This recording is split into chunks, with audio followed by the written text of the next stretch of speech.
गोपी जनवल्लभा गिरिवरधारी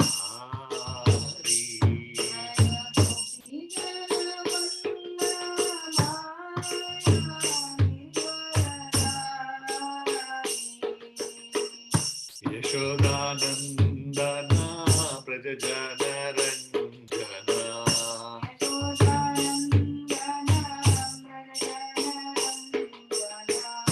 यशोदानन्दन व्रजजनरञ्जना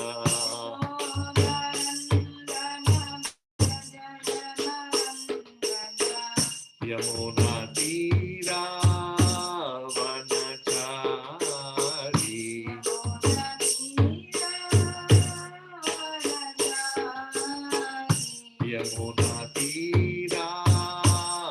यमुनातीरावनचारी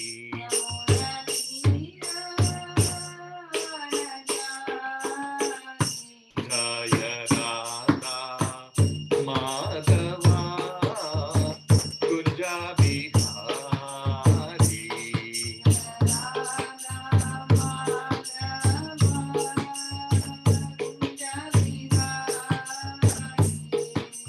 गोपी जनवल्लभा गिरिवरधारी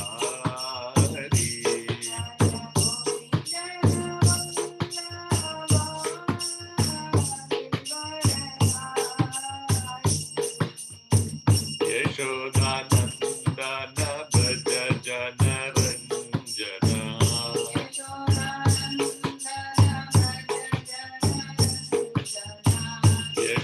यशोदानन्दन व्रजजनरञ्जना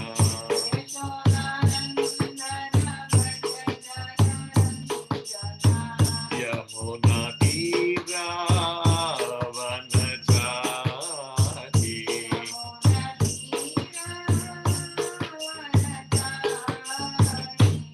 हरे कृष्णा कृष्णा कृष्णा हरे हरे हरे राम राम राम हरे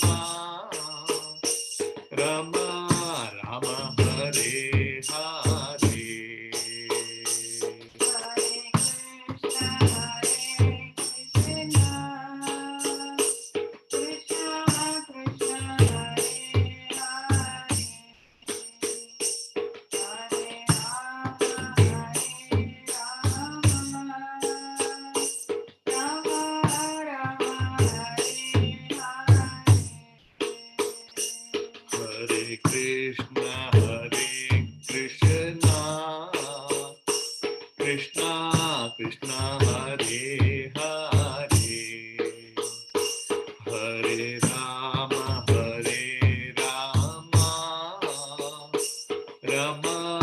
Ram Hare Hare Hare Krishna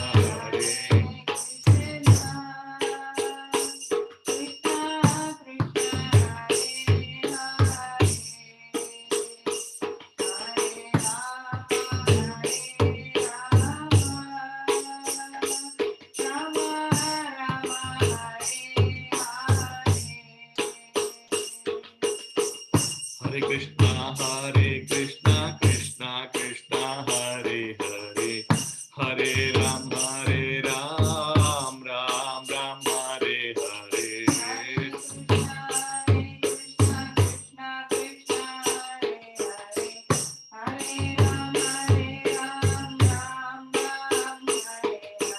Hare Krishna, Krishna Krishna, Hare Hare, Hare Ram, Ram Ram, Hare Hare. Hare Krishna, Krishna Krishna, Hare Hare, Hare Ram,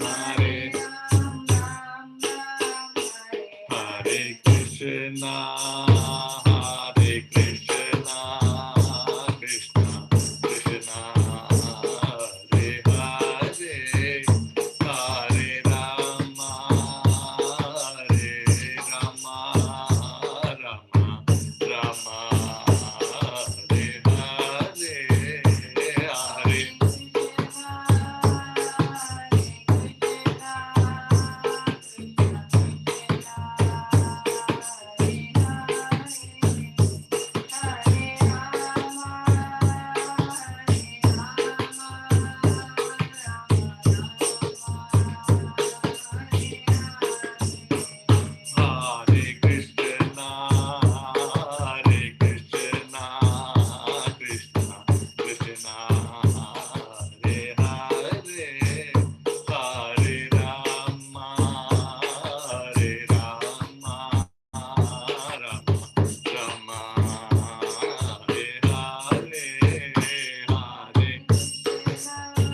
Jaya Gurudev, Gurudev, Gurudev, Jaya Jaya Gurudev.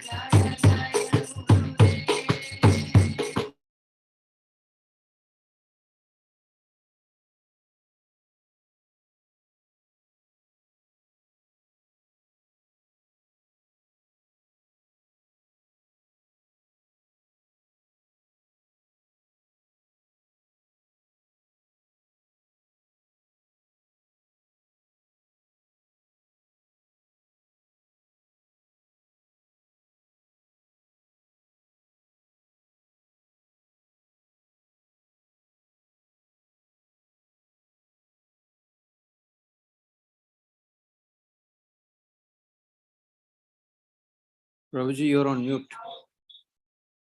धाम की जय, मायापुर श्री नवद्वीप धाम की जय, मथुरा धाम की जय, द्वारका धाम की जय, गंगा माई की जय, यमुना माई की जय, भक्ति देवी की जय, तुलसी महारानी की जय, समवेत गौर भक्त वृंद की जय, गौर भक्त प्रेमानंदे हरि हरि बोल.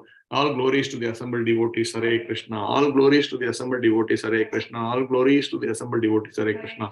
All glories, all glories, all glories to Sri Guru and Shri Gauranga. Jai Srila Prabhupada.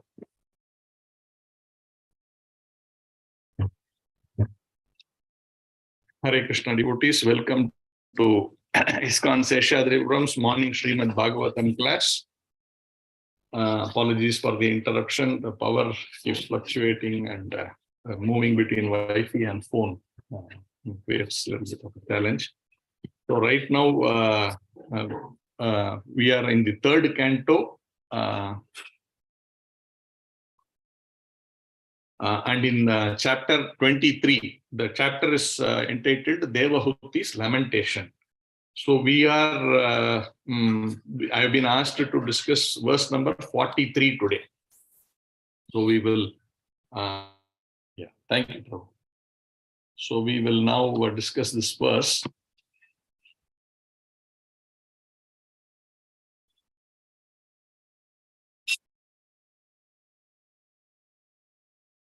Prakashayitva Bhuva Golam Patnaihi Yavan Swa Samstaya Bhav Ascharyam Maha Yogi Swa Ashramaya Nivartata.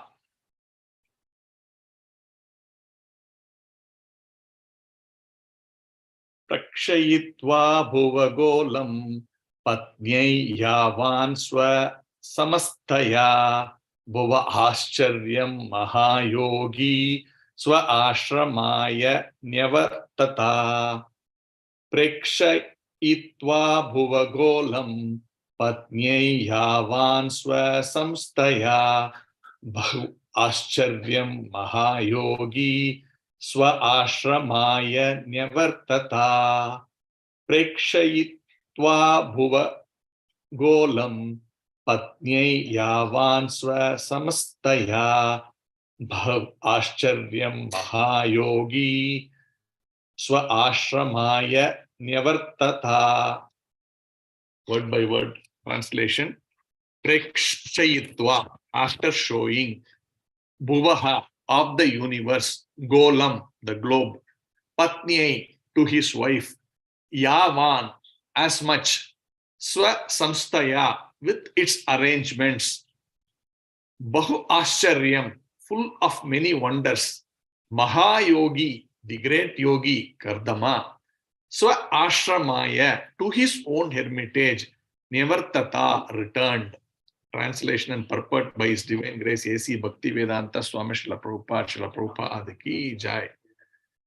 After showing his wife the globe of the universe and its different arrangements, full of many wonders, the great yogi Kardama Muni returned to his own hermitage. Purport. All the planets are here described as Gola, round. Every planet is round, and each planet is a different shelter, just like islands in the great ocean. Planets are sometimes called Dvipa or Varsha. This earth planet is called Bharatavarsha because it was ruled by King Bharata. Another significant word used in this verse is Bahu Ascharyam, many wonderful things. This indicates that the different planets are distributed all over the universe in the 8 directions, and each and every one of them is wonderful in itself. Each planet has its particular climatic influence and influences and particular types of inhabitants, and is completely equipped with everything, including the beauty of the seasons. In the Brahma Samhita 5.40, it is similarly stated, Vibhuti Bhinnam. On each and every planet, there are different opulences. It cannot be expected that one planet is exactly like another. By God's grace, by nature's law, each and every planet is made differently and has different wonderful features. All such wonders were personally experienced by Kardama Muni while he traveled with his wife. Yet, he could return again to his humble hermitage. He showed his princess wife that although he was living in the hermitage, he had the power to go everywhere and do anything by mystic yoga. This is the perfection of yoga. One cannot become a perfect yogi simply by showing some sitting postures, nor by such sitting postures or so-called meditation can one become God, as is being advertised. Foolish persons are misled into believing that simply by some caricature of meditation and sitting postures, one can become God within 6 months. Om Ajnana Timirantasya Jnananjana Shalakaya Prabhuji, one more para is there. Okay. Oh, sorry, Prabhu. Here is the example of a perfect yogi. He could travel all over the universe. Similarly, there is a description of Durvasa Muni, who also traveled in space. Actually, the perfect yogi can do that. But even if one can travel all over the universe and show wonderful feats like Kardama Muni, he cannot be compared to the Supreme Personality of Godhead, whose power and inconceivable energy can never be attained by any conditioned or liberated soul. By the action of Kardama Muni, we can understand that in spite of his immense mystic powers, he remained a devotee of the Lord. That is the real position of every living entity. Om Ajnana Timirandasya Jnananjana Shalakaya Chakshur Udmritam Yena Tasmai Shri Gurave Namaha.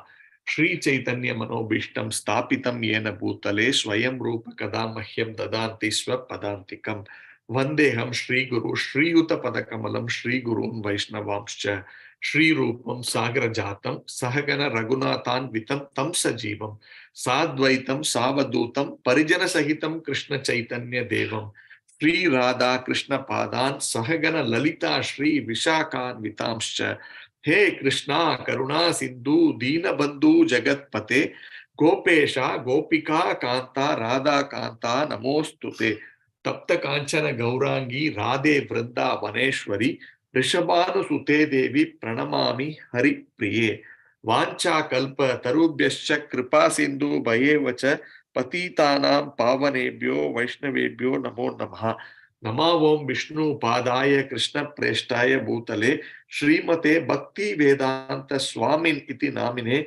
Namaste Saraswate Deve Gauravani Pracharine Nirvisesa Sunyavadi Paschatya Desha Tarine Jai Sri Krishna Chaitanya Prabhu Nityananda Sri Advaita Gadadara Sri Vasadi Gaurabhakta Vrinda Hare Krishna, Krishna Krishna, Hare Hare, Hare Rama, Rama Rama, Hare Hare.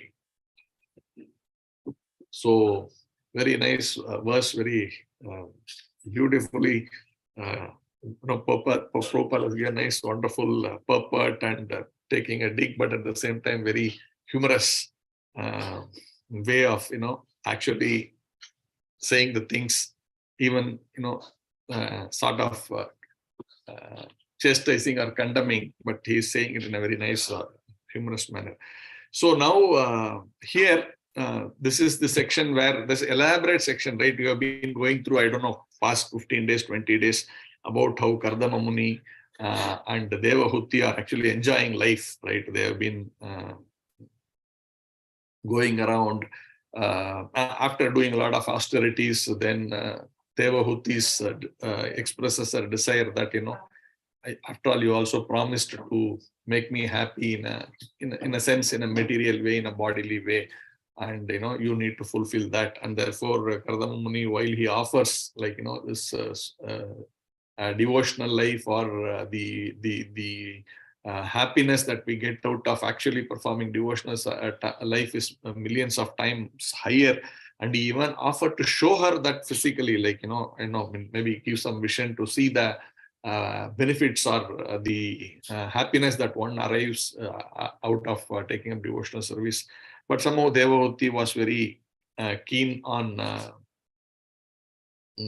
continuing with the material life, and therefore then he says, okay, so be it. And therefore he actually by his yogic powers creates kind of a palatial house which also sort of floats and literally flies. And then it's not simply something which flies or floats, but it can actually go at such speed that you can go all over the universe. So he takes her to different planetary systems, different amazing places, just like we all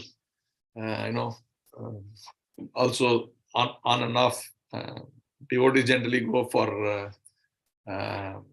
to places of pilgrimage. But generally, if you see in the material context, many people go to different hill stations, different places where there's a sea, or so many resorts, and different places which are not the routine activities that happen in the material world. And then there's a lot of activities planned for them. So there's a lot of gratification, different types of gratifications are there. So like that, here he takes her to different very exquisite places where even the demigods, such places where demigods actually also enjoy. Of course, we know this entire planetary system has millions and billions of planets, and there are in this 14 planetary system, 7 below are supposed to be hellish planets, and 7 above are the above 6 one. Earth happens to be in the middle one, and this is supposed to be the medium planet. And above that, there are these planetary systems which have higher and higher levels of gratification, up to Brahma Loka. There's amazing things you can experience there. So, and all the living entities there also, even though they may be also having some spiritual realization, or maybe even better than us, but there is also the facility for better gratification. And naturally the mind, right, the whole system is created for gratification, right? This entire material universe, however elevated one may look at, one may seem to be, like when you see the opulence of these great personalities, they should be at a very different level. But then if you see the property is the same, that means everyone in this material world, right from Lord Brahma to the Indrakupa, mentioned in this Brahma Samhita, Brahma himself saying, all of them are actually caught up in this various levels of sense gratification. And that is why we are all here, right? To lord over material nature, to enjoy thinking, I enjoy independent of the Supreme Lord, to think that, I am the Supreme, So this is the concept of the material world.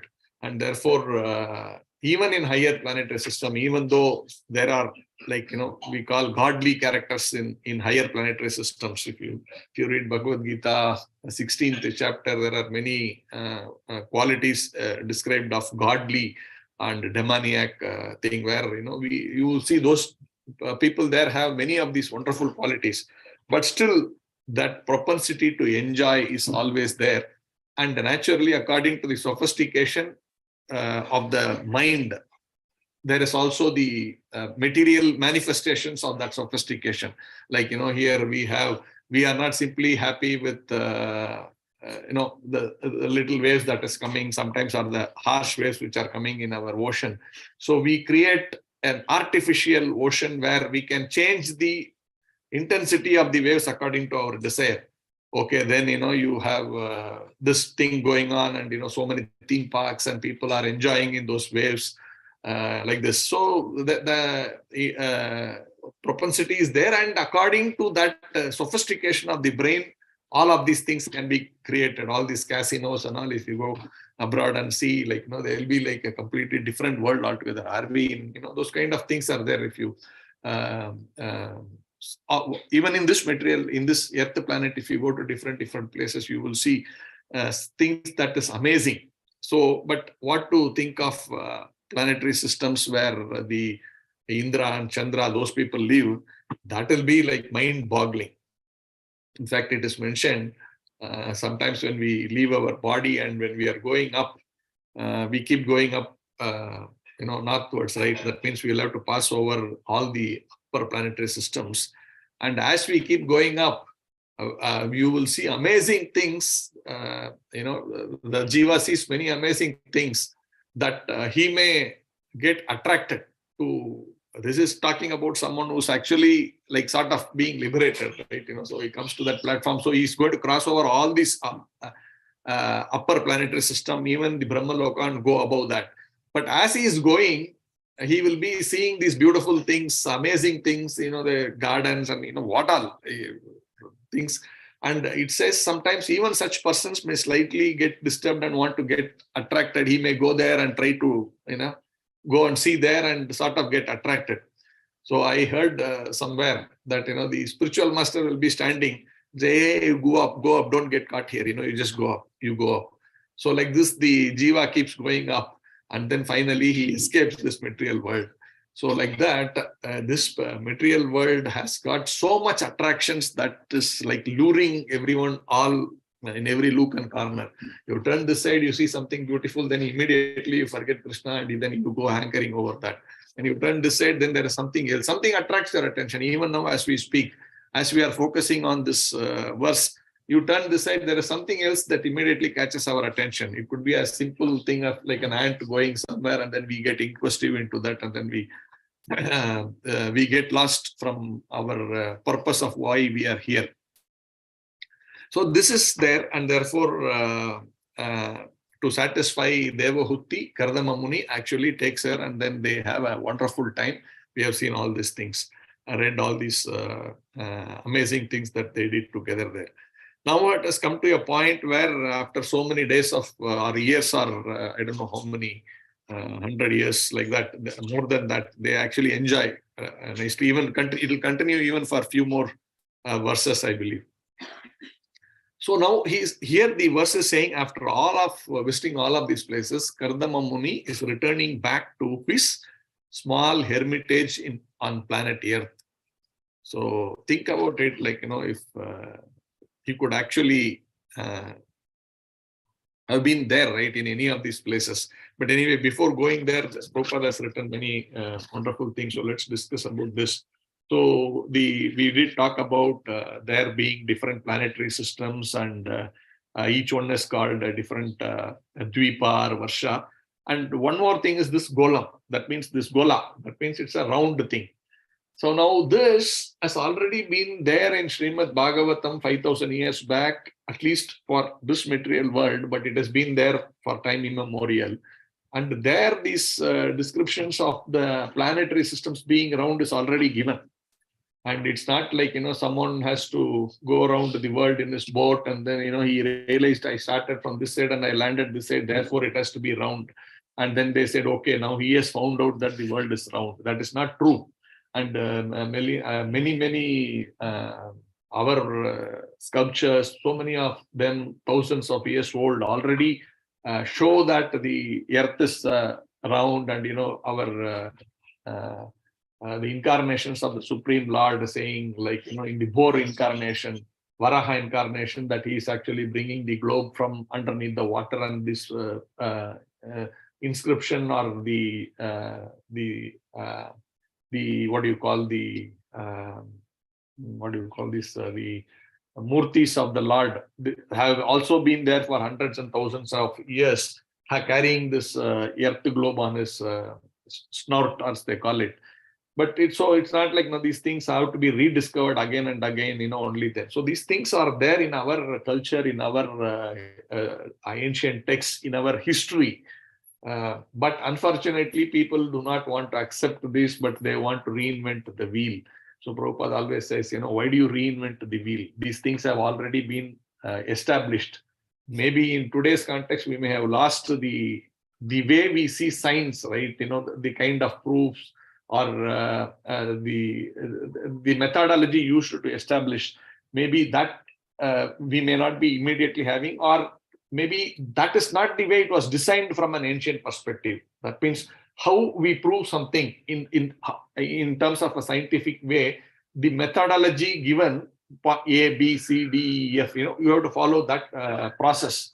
Then only you are able to say this is correct or whatever. But maybe why maybe in this ancient way, it was not like that. That was, Prabhupada always says, like, science is saying like this, means, no, this is our science. That means we accept it from the authority.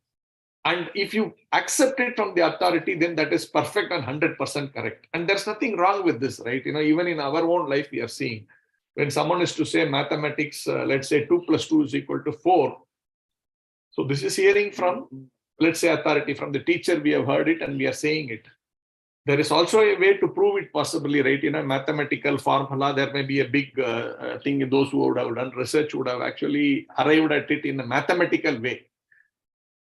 But that doesn't mean when a child in LKG says 2 + 2 = 4 is wrong, right? It doesn't mean it is wrong. They may not prove it in the way that research scholar has actually proved it, but that's okay. That's just a way you decided to prove it, or rather accept that theory. But the fact remains that 2 + 2 = 4 even otherwise. So like that, it has already been established, proved by the great personalities, and they are simply handing over the information and we accept it, and that is perfect science also.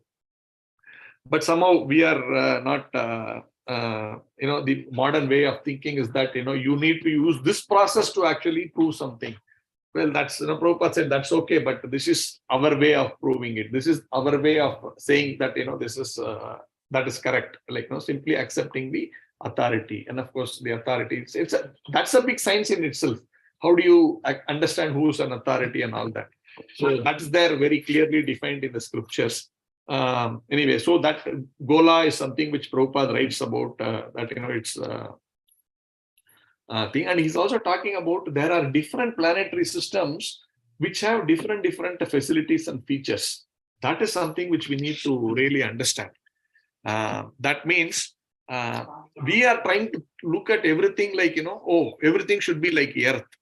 But that is not the case.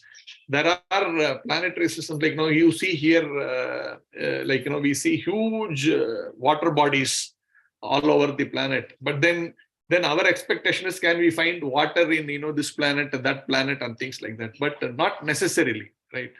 Just like you don't have a large body of honey somewhere in Earth planet, right? You may have it inside a bottle, maybe inside some drum, maybe 1,000 or 2,000 liters of holding of drum that we can fill it up with ghee or whatever. But not large bodies of oceans of ghee or honey or whatever. But there are planetary systems, according to our scriptures, which says that, there are bodies of water. There are huge lakes or oceans which are filled with like honey or ghee, or for that matter even liquor, right? Here you call in I don't know, small ounces they call, or something like that. But there are oceans of liquor available, and for our mind to comprehend all these things, it takes we can't comprehend. But the Lord is actually such an amazing personality. Just imagine, as much as we can use our brain to imagine for various sense gratification, the Lord has the ability to create so many things for such imagination. So, this is mind-boggling, right? Like, we can think of, if you see, most of the time people are always building castles, like, I need to do this, I need to have so many billions, so many crores, so many apartments, so many this, so many that, our mind keeps on manufacturing all these desires. And the Lord actually, therefore, to satisfy this person's desire, he physically creates them. So that means if you want to simply fly, even now today, if you see all these scientists, they want to go to the edge of the planet, and then, if there is anything more beyond that, they want to go. That means there's a desire to do that. And if you have a desire, then the Lord should be able to give that to them. Otherwise, he's not God, So therefore, he is able to create much more than what you can actually desire. That means if I see I want to go beyond this planetary system, then there has to be another place for me to go there, right? And who will create that supreme personality? But because he is saying, okay, when in the spiritual world, if you want to think that, you are the Lord and you want to enjoy, I will create that facility for you to go and enjoy. And you think yourself to be the master and enjoy there. And when he's saying that, he's really meaning it. He's not simply saying, no, I will give you some toy thing and then you enjoy. No, he gives, okay, I will give you things which you can really explore the way you want to explore. Go to fullest satisfaction of your brain, you do it, but we can't get satisfied is another thing. But he is limitless. He gives all these facilities. Therefore, all these different planetary systems, oceans of milk, oceans of liquor, oceans of honey, oceans of ghee, whatever you want. Similarly, any other thing that we have, each planetary system has the ability to sustain such things. And in Brahma Samhita also it is said, each one of them is actually complete in itself. That also you would have heard when we sing this Brahma Samhita. I'm not able to quote that particular line, or even in other. There is one more. I forget. I've heard that song where it is said, each one is complete. What is that? From the complete, another complete is coming. This is from Purnamada Purnam. There is one nice verse like that, and everything is complete in itself. But still, Prabhupada says material world, even though it is complete, it is not best like that. But still, everything is complete. You need whatever you need to live a peaceful life or happy life or whatever. Everything is available within that small planet. You don't have to go elsewhere. Like for our life or any life on planet Earth, you don't need anything from moon. Physically, you don't need anything from the moon, even though the moonlight, I understand, actually is the one which is actually giving the vegetables. If moonlight is not there, then you won't have vegetables. That's Prabhupada's written elsewhere. I read that. So, but then physically, you don't need to take anything from moon. Today we are saying, no, we went to the moon. And then what did you bring? I brought some dust, right? So I was hearing another verse somewhere, Bhakti Vikas Maharaj was saying that, in our house, every day we clean and remove the dust from our houses. But these fellows spent millions and trillions of money to go to the moon and bring dust from there. So, this, when you really think about it, it feels, yeah, right, it's right what he's saying. But we think that's a great achievement that we went to moon and brought some dust, right? Such a great thing, and everybody is given a PhD, whatever, the Oscar or whatever, what is that? Nobel Prizes and things like that are all given for going and bringing some dust from some place. Anyway, so this is, if you look at it from a spiritual perspective, it looks like very childish to do such things, because these are already given, and how you can go to those places are also given. It is not like, through these space missions that we can go. And it is actually, it is considered a crime from a spiritual perspective if we try to do all those things. It's sinful if we try to do. If I don't have the qualification to go to another planet and I am trying to do that, then it is a sinful activity, and I will actually be transported to a lower planetary system for trying to do all these nonsense. So, okay, it may sound like this one in the way we see the modern world, but then that is the reality. Sometimes you may have to call a spade a spade. You are trying to be over ambitious is wrong. You can be ambitious. That's why Prabhupada said, right? If you desire to go to the planet moon, yes, you have you have a right to desire, and there is a way to do it. So that's the journey. What is that? There's this book of Prabhupada, easy journey to other planets. So we can actually go using that proper method rather than trying to go in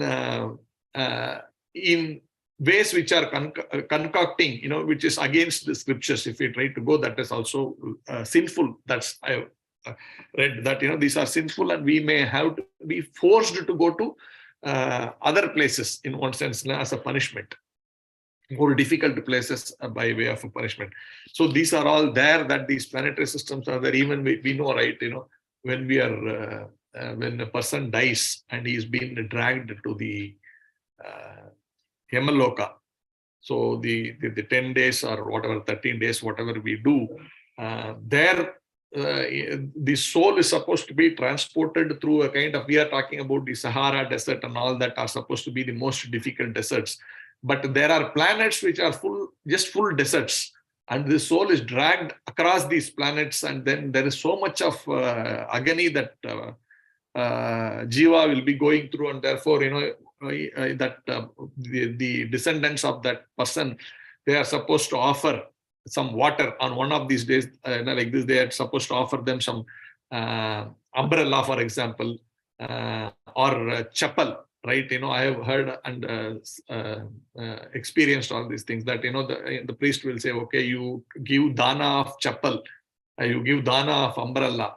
And what they say, the reason is that because the soul is passing through those areas, and therefore they will not have anything there. So when you offer this charity of that shelter, if you offer charity of water, then that soul will get that equivalent of that, where he's going through this desert, he will have some shelter, he will have some water, these kind of things are there. It is there. All of these have also been described in the Garuda Purana.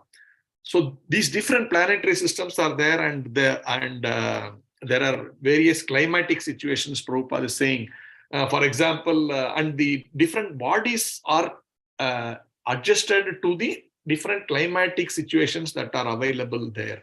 For example, in the sun planet, we say, right, or the moon planet, people say moon may be very cold or sun may be very hot, and we cannot live there. This is our perception based on our body, which can take X amount of heat or X amount of cold. But the bodies there have a different level of, properties. Therefore, like, even here we can see, I have seen that, deep down inside the sea, there are very hot geysers coming. Now that water is so hot, like if you are a living being in that water, how can you survive? But therefore the expectation is bodies on this earth cannot survive that much of heat, and therefore there's no living entity living in that heat stream so much down below.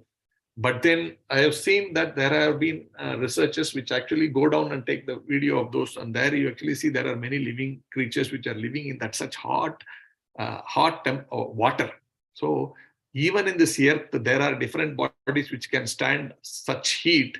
Just imagine about other creatures in different planetary systems. So they can actually bear that heat. They have no problems at all. That will be like nice wind for them possibly.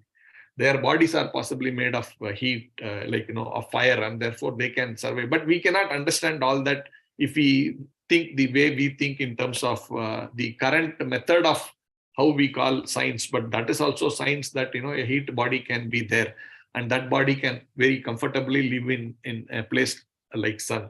So all these things are there for us to actually comprehend. And whatever we have seen itself is like a fairy tale, right? Kardama Muni going to different places, carrying his foam as a flight, all that. But these are all facts. Then it's talking about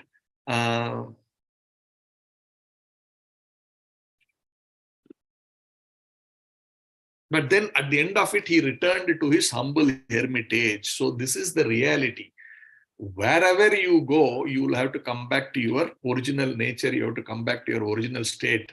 And here, Kardama Muni, as a great personality, a great devotee, he is not enamored by whatever he saw, whatever he has experienced, and he's got the ability to create and live there peacefully. I don't know if eternally is the wrong word, but at least to the time in which he is destined to live on this earth, he could have actually lived very peacefully in a very opulent place. But he created them, he showed them He created some, he showed some which already existed, but he brought her back, her as well as himself, back to his humble hermitage to bring the reality that, these things are there, but at the end of the day, that is not the real purpose of life. So he wanted to show, but at the same time, at the end of the day, this will also come to pass. Our life, how much ever great life that we have, is all beyond a point, is of no consequences if we are not able to use it in the use it to progress in our Krishna consciousness, progress it in our realization of the self and the actual constitutional position of the self. Otherwise, whatever we do, it's all a complete waste of time, beyond a point. And that Kardama Muni was completely grounded. He knew that very well. And he came back to his humble hermitage where living was austere. We saw that earlier verses, that how austere it was and how Devahuti's body was, going through so much of difficulties in that austere atmosphere. So he brought that point to the thing. And Prabhupada also takes a dig at the so-called yogis of modern times. Right? If you are a real yogi, you should be able to perform such wonderful feats that what Kardama Muni did, simply by trying to show some little, very, very little, here Prabhupada uses the word sitting postures like that. Or even some yogis even show some little bit of a little, very simple magic, right? Which many magicians also show. They don't call themselves yogis, but they do show. There was once upon a time in Mumbai, I think one of the Sarkars, that PC Sarkar or whatever their seniors, they were magicians. And Prabhupada was there, and Prabhupada came to India, and then he was a celebrity in his own right? In India, he was welcomed everywhere. Wherever he goes, thousands of people came to see this amazing saint called Srila Prabhupada, who has created magic all over the world. So there used to be thousands of people coming to see Prabhupada and his magic, which are the white elephants, the great American, and all over the world, all these great followers of Srila Prabhupada, his disciples who were amazing, who transformed completely from their culture, and they were dancing on the streets of India. And so they were all very keen to come and take darshan of Prabhupada. And like this many great, popular and VIPs also got attracted, and they wanted to come and take darshan of Srila Prabhupada. So this so-called magician, that PC Sarkar, the senior, not what is the current one. So he had also come. And Prabhupada, as always, welcomes everyone, and he's treats them all very nicely. And then this person said, Prabhupada, I want to show you a magic. And he said, yes, please go ahead and show that magic. And this person, I don't know, he put a coin on, maybe like in a Prabhupada's hand, like this somewhere here, and then it rolled all over his head, and like this and all came the other side. It is an offensive way, right? Get Acharya and then you make fun on him, right? Like that. So many devotees felt offended. Why is he trying to make Prabhupada the joker? Like, making him sit there and then, get this coin going from all over his body like that and all. And Prabhupada was very enjoying that magic. He was simply smiling and then, seeing all that. So when this was done, the person felt very, I have done, and Prabhupada acknowledged that, it's nice. He's smiling and all that. Then Prabhupada said, but I am a bigger magician than you. When Prabhupada said, I am a bigger magician than you, then this man was surprised. Prabhupada, how are you saying, I am supposed to be the best magician here, like that. And Prabhupada said, yes, I will tell you something. Can you do that? He said, yes. I can stop birth, death, old age, and disease. Can you stop? Then Sarkar said, no, Prabhupada, you are the best magician. I cannot do that. So the point here is, like Kardama Muni is trying, all of these these amazing, magnificent things that are there in this material world is all great, fine, wonderful. But at the end of the day, if we are not able to come to this platform of stopping this Punarapi Maranam and Punarapi Jananam, there is no point of whatever we lived here for. So that is the biggest thing. And one who is in the spiritual consciousness, one who is in Krishna consciousness will actually be having that as his primary objective. That is something which we can all take lesson from Kardama Muni and Devahuti's history here. Therefore, Bhagavatam, okay, whatever, why all these sections of enjoyment have to be there in Srimad Bhagavatam? Because that is what we are all, at least, I can't say you all are, but, I am, enamored by this material nature. And therefore, these lessons are there for us to see, okay, all this is there. You can also do it, but do you want to do it? And about these so-called yogis who are actually misleading the people to say, by doing yoga, you can become better in material life, right? That's what they're, the CEOs of the world, all going to these so-called yogis, what are the CEOs wanting to do? CEOs are not interested in spiritual life, but they want to use this yoga for bettering their material gratification. So this is going on. But the yogi is supposed to actually be focused on devotional life and not on these material opulences. That's why I even in that particular class that I was hearing of Bhakti Vikas Maharaj, he was showing not that every person who's yogi is actually a saintly person. No, it suddenly hits you hard, right? If you really see, the minute we see some yogi, we think they are also saintly. No, all yogis necessarily need not be saintly. But all saintly people are actually yogis. This is important. Not all saintly people and not all yogis are saintly, but all saintly persons are actually yogis.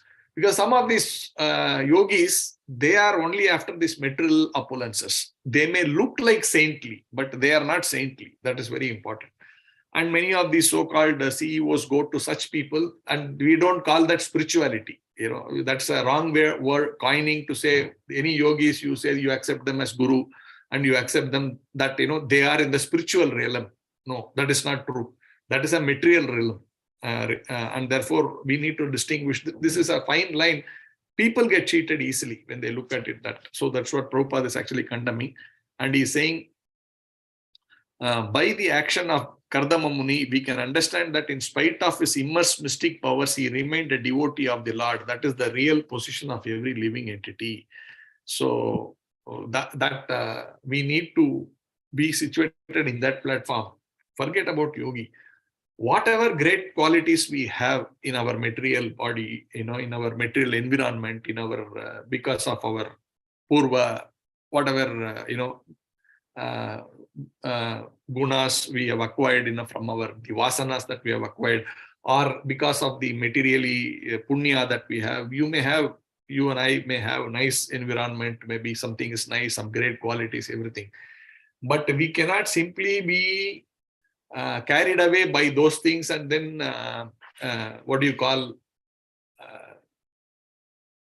living in the past glory, they say, right?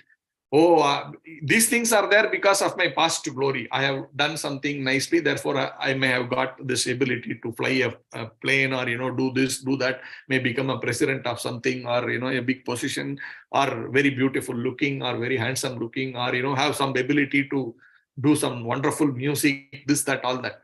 But we cannot simply, therefore, be living in our past glories. We need to come to our current reality that, I am again, the fact is, I have again taken birth in this material world. And then there are padam vipadam. There is every step, there is a danger waiting for me.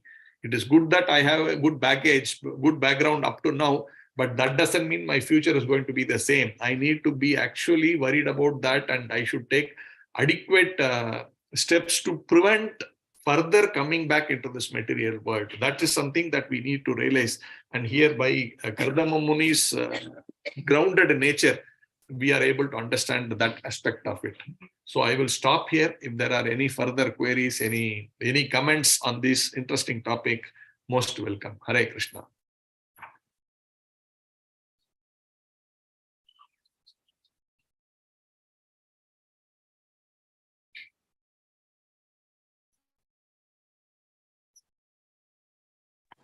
Hare Krishna, Prabhu, Dandapana. Prabhu, normally we see, it was first of all, it was a very wonderful class, Prabhuji. Thanks for that. And normally we see now many people wearing saffron clothes, and they come and ask for money and something like that.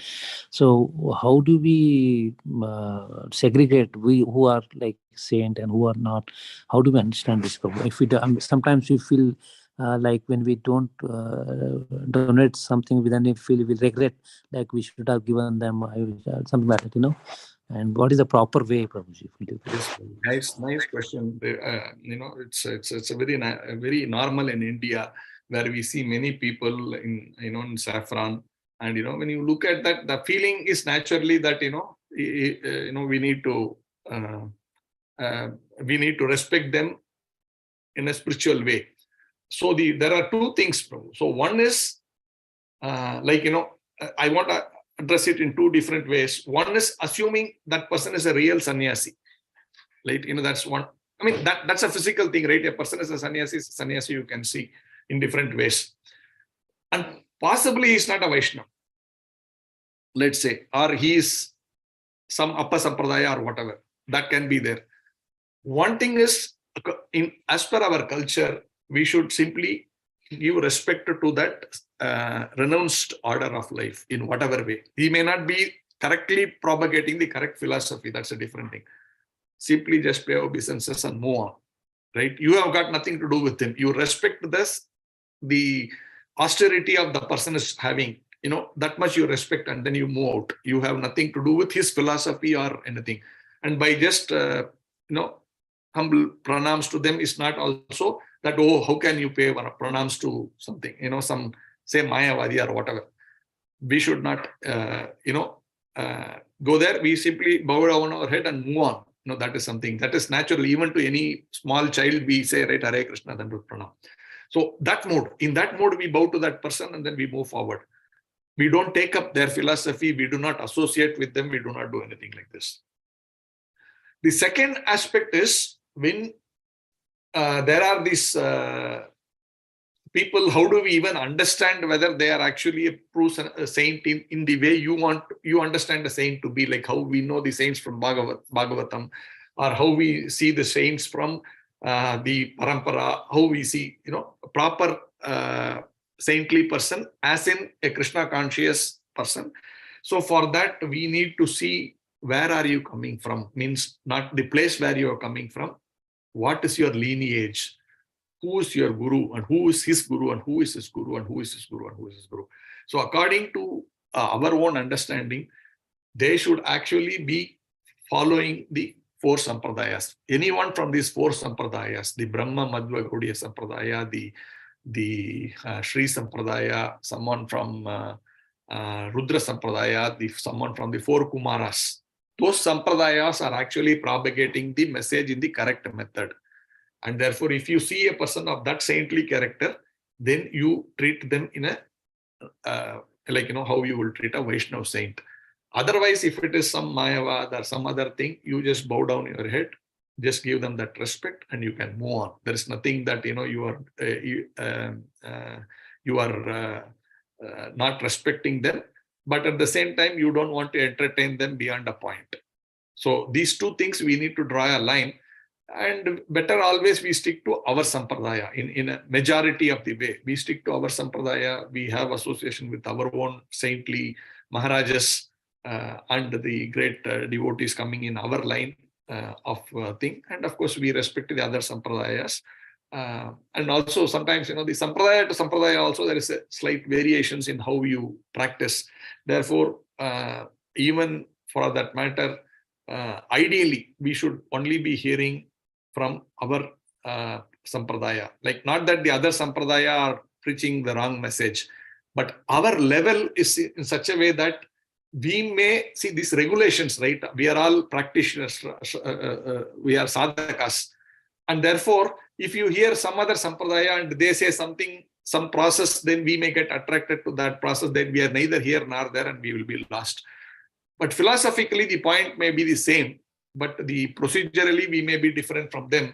And therefore, there is that our mind cannot actually look at the larger picture, and we may get carried away and we may get lost. So better to just keep in line with that school of thought. And not that, other sampradaya is wrong. Just like there is CBSE, then there is state board. But when a child going to CBSE will be there in CBSE, only not try to follow the state board syllabus. So that is very common thing. That way, while we respect the other board also, yes, that is also officially recognized. But I am somehow in CBSE, so I will follow this trend, that kind of thing. So we need to follow like that. while we acknowledge, we respect even upper sampradayas, we don't associate or anything. Other sampradayas which are authorized, we respect much more, but we don't go. I mean, while we respect, there's exchange, there are so many things happen, like we invite them, they come, and all that, but we don't go so deep into that, fully taking that philosophical thing and applying in our this one. So because the concept is maybe ultimately the same with the authorized sampradayas, but still how the procedural ways may be different, and our mind cannot actually be able to adjust and understand all these things in a very nice manner, and therefore we follow our acharyas and our line of system. Does it at a high level give you an idea, Prabhu? Yes, Prabhu, it's very helpful. Thanks a lot, Prabhu. And a guru, I mean, generally when you see, how do you first understand whether they are a proper saint or not, that's a simple thing. The guru's business is to talk about Krishna. That's all. Right? So Prabhupada is very amply clear on that. If you are calling yourself a guru, you should be able to actually talk about only Lord Krishna. And if you're talking about everything else other than Krishna, then you may call yourself guru. That's a different thing. Nobody can stop you. Nobody can, contest on that. That's your prerogative. But I will have a clear definition of who is a guru. And that is the kind of thing that we need to follow, because that Prabhupada has given amply that guru's business is actually to only talk about Krishna and give Krishna consciousness. If is not doing that, then okay, it's something else. He's teaching something else. That's fine. There are so many so-called material gurus. So he's also doing something like that. And I don't have to be attracted to that. That is how we see it. Yeah, thank you, Prabhu. Prabhu, can I ask one more question, Prabhu? Yes. What is the real enjoyment in this material world, Prabhuji? Because enjoyment, we hear whatever the enjoyment we see normally, it subsides. It's like Yes. Sex is considered as the best enjoyment, but at one time we don't like sex. Money is there, or intoxication is there. It's safe. What is the real enjoyment in this material world? You will see about that in the next verse and all. It's little sometimes embarrassing to read, but then that is Bhagavatam, right? You will see next verses it is talking about all this sex and all that stuff. But still, the realization, and again the same story of Devahuti and our Muni here. The point is, all these are available and they apparently look like they give a lot of happiness, but they are actually pain. This is a fact. Like, you enjoy one of these things so much, you'll land up in trouble, right? Therefore, that means while apparently it is looking like honey, it is actually poison. This is a clear statement. Like, you like to eat sweet nicely, you keep eating that, it is giving enjoyment, and the next day you land up in the toilet all the time. That means there is some problem in that enjoyment, right? That is not real enjoyment, because it is given, and people drink. And at the time of drinking, what I see is these people feel, oh, I'm in heaven, in cloud 9 or whatever. But you actually see that what looked like whatever Amrita actually is becoming poison, because that night and the next few days, he is in complete hell, that person who was drunk. So what looks like Amrita actually is poison. So therefore, how we understand this, we needed to understand these material things are actually flowery, but we should actually rise above that. Krishna says, right, rise above all of these things. And then, then therefore what? Yourself situated in your natural constitutional position gives you the ultimate happiness. Other things don't. So that is the realization for which we are all running towards. That is Krishna consciousness. That means my original constitutional position is that I am a soul different from the body, and that soul, stopping at soul platform is not sufficient. We need to move further to say, because I am soul, then what is therefore my natural constitutional characteristics of that soul? And that one is actually being part and parcel of the Supreme, is to serve that Supreme. Part and parcel of the whole will always have to serve that part whole. And therefore, we being part and parcel of Krishna, that has also been mentioned. Krishna is saying, you are all part and parcel of me. And therefore, our job is therefore to simply serve that Supreme Soul. And this entire Krishna consciousness is to help us to get to that original constitutional position. But because we have been time immemorial, been enjoying this material world, thinking I am the body, I am the enjoyer, it takes some time for us to get over that concept and come to the original concept. And all of our practices are actually aimed to decondition us. We are conditioned in a way. We now need to go through this program of deconditioning, and then we come to our original state. And therefore, real happiness is to serve the Supreme Personality of Godhead. But to me, it looks like a theoretical word because our mind are not is so much soaked in this material propensities. But again, as I said, what is real science is accept the words of the Acharya. You can't physically see it like in science, like, okay, I will show it to you like this. No. This seeing is actually accepting and hearing from the authority, and accepting it is actual seeing from a spiritual perspective. So when the authorities are saying, spiritual authorities are saying, the true authorities are saying, actual happiness is to serve the Supreme Personality of Godhead, we accept it as it is and move forward. And when we do that, we certainly start experiencing that, right? Sometimes when you do a nice kirtan, you feel so blissful. Like today, when you are reading this Prabhupada's purport, you felt so nice, right? You know, how you are, that happiness, where is it coming from, right? That is real happiness. And this happiness will not have a hangover, right? Actually, if you don't do this only, you will have hangover. Oh, I did not listen to this. I did not do this. But actually, this one will never give you pain. So that by our experience, we have to apply our intelligence. Yes, when I am going to the temple and attending in a nice kirtan, hearing a nice class, seeing the beautiful deities, it gives me happiness. And that happiness is never followed by any kind of hangover later. And therefore, how can I keep myself in that kind of an activity all my life? And as devotees keep progressing, we will see bliss more and more and more and more and more. And then that realization will come. What the authority said will be practically proved to us. And this is the process. Does it make sense, Prabhu? Yes, Prabhu. Thanks a lot, Prabhu. Hare Krishna. Nanda Pranam. Jai. Hare Krishna. Okay. So if there are no more questions or comments, I think we can close down. Prabhu, is that okay?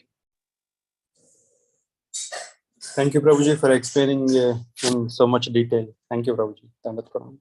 Hare Krishna, Prabhu, Dandavat Pranam. All glories to Srila Prabhupada. Granthra Srimad Bhagavatam ki jai.